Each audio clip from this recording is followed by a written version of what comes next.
Hello dear students, कैसे हैं आप सब। उम्मीद करता हूं कि आप सभी अच्छे होंगे। अभी हम लोग हिंदी व्याकरण में जो संज्ञा के भेद होते हैं उसको हम लोग समझेंगे। तो आइए इसका टॉपिक लिखते हैं और उसको हम समझते हैं।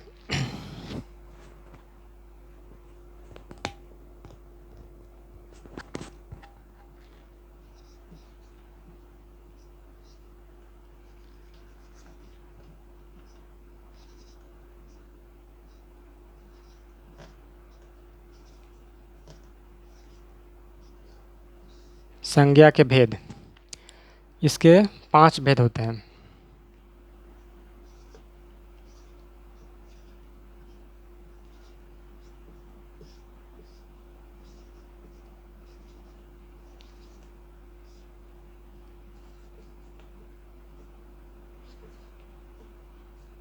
व्यक्तिवाचक संज्ञा,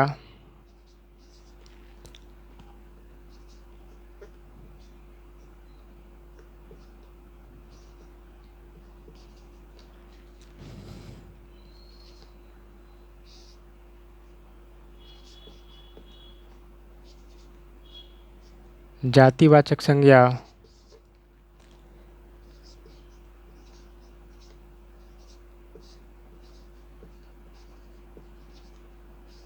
समूहवाचक संज्ञा,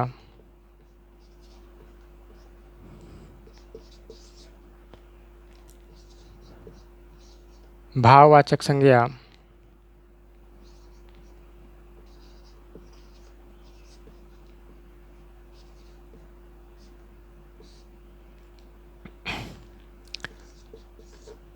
एक दो तीन चार, पांचवा है द्रव्यवाचक संज्ञा।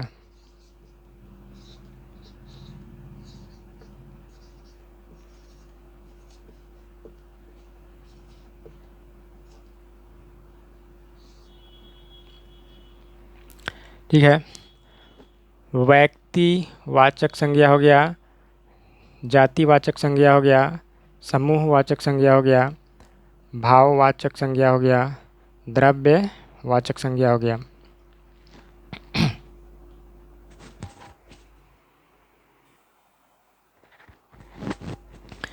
अब इन सभी भेदों को हम बारी बारी से समझेंगे। ठीक है, तो पहला हमारा है व्यक्तिवाचक संज्ञा। तो व्यक्तिवाचक संज्ञा उसको बोलते हैं जिसमें किसी भी चीज़ के खास नाम का बोध होता है, उसे हम व्यक्तिवाचक संज्ञा कहते हैं। ठीक है, संज्ञा तो सबको मालूम होगा, संज्ञा किसे कहते हैं। संज्ञा किसी भी चीज़ का जो नाम होता है उसको हम लोग संज्ञा बोलते हैं। ठीक है, दुनिया में जितना भी चीज़ है सबके नाम जो होते हैं वो सभी क्या है, संज्ञा है। तो ये तो सिंपल है, ये तो नीचे क्लास से ही सभी जानते हैं। लेकिन इसका जो भेद होता है ये नहीं पता होता है, और इन भेदों का क्या मतलब है इसको हम लोग समझेंगे। तो सबसे पहले हम लोग व्यक्तिवाचक का परिभाषा लिखते हैं।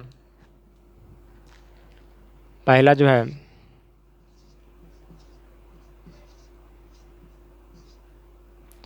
व्यक्तिवाचक,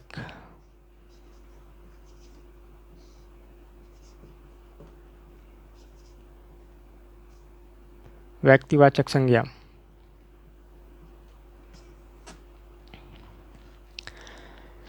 इसमें हम लोग परिभाषा में लिखेंगे कि किसी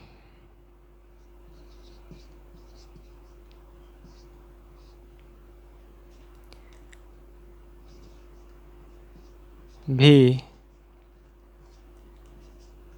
चीज़ के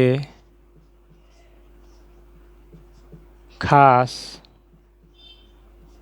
नाम को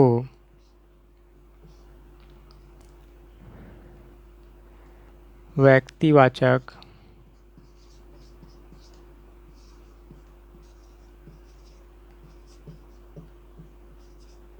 संज्ञा कहते हैं।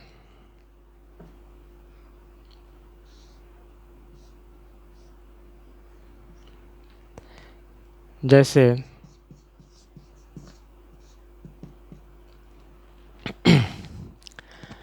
ठीक है, कह रहा है किसी भी चीज़ के खास नाम को व्यक्तिवाचक संज्ञा कहते हैं।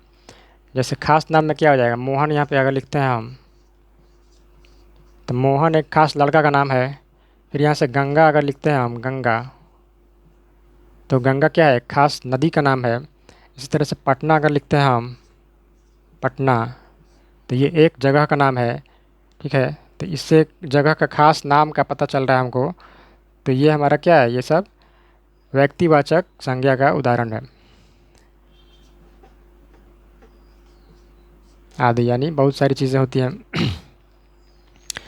तो ऐसी संज्ञा, ऐसी चीज़ जिसमें किसी खास नाम का पता चलता है, इसको हम लोग क्या बोलते हैं, व्यक्तिवाचक संज्ञा कहते हैं। और 2 नंबर जो है जातिवाचक संज्ञा, ये इसका व्यक्तिवाचक का थोड़ा उल्टा होता है। इसमें क्या होता है कि इसमें किसी खास चीज़ के नाम का पता ही नहीं चलता है, बल्कि उसकी जाति का पता चलता है हमें। ठीक है, जाति मतलब जैसे यहाँ पे लिखे हैं हम मोहन, तो मोहन किस जाति का नाम है, लड़का जाति का नाम है। गंगा किस जाति का नाम है, नदी जाति का है। पटना किस जाति का नाम है तो ये हमारा शहर का नाम है, शहर जाति का है।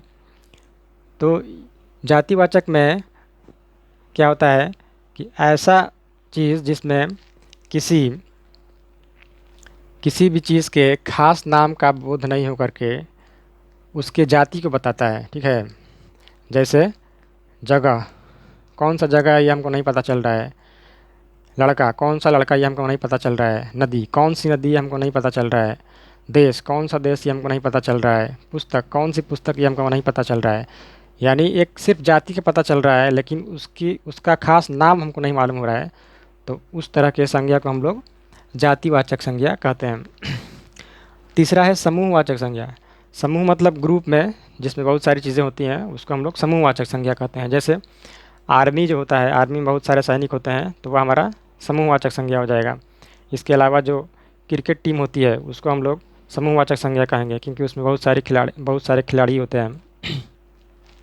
इसके बाद है भाववाचक संज्ञा। भाववाचक मतलब जिसमें भाव का पता चलता है, जिसमें हम लोग सिर्फ अनुभव करते हैं, उसको ना ही हम देख सकते हैं और ना ही उसको छू सकते हैं। जैसे ईमानदारी, प्रेम, बुढ़ापा, बचपन, ठीक है, अच्छाई, बुराई, दुख, सुख, इसको हम लोग सिर्फ अनुभव करते हैं। इसको हम लोग नहीं देख सकते हैं और नहीं छू सकते हैं, तो इसको हम लोग भाववाचक संज्ञा कहेंगे। और पांचवा जो है द्रव्यवाचक संज्ञा। द्रव्यवाचक संज्ञा उस संज्ञा को बोलते हैं जिसमें उस चीज़ को हम लोग नाप या तौल सकते हैं। ठीक है, जैसे दाल, चावल, लकड़ी, लोहा, हवा, हवा को भी हम लोग नापते हैं। तो ये जो होता है ये सब द्रव्यवाचक संज्ञा, क्योंकि इन सभी चीज़ों को हम लोग नाप तौल सकते हैं। तो संज्ञा के 5 भेद को हमने बताया, और इन पांचों भेदों का क्या मतलब होता है उसको हम लोग समझे। इस वीडियो में इतना ही रहने देते हैं। मिलेंगे नेक्स्ट वीडियो में अगले टॉपिक के साथ। जय हिंद।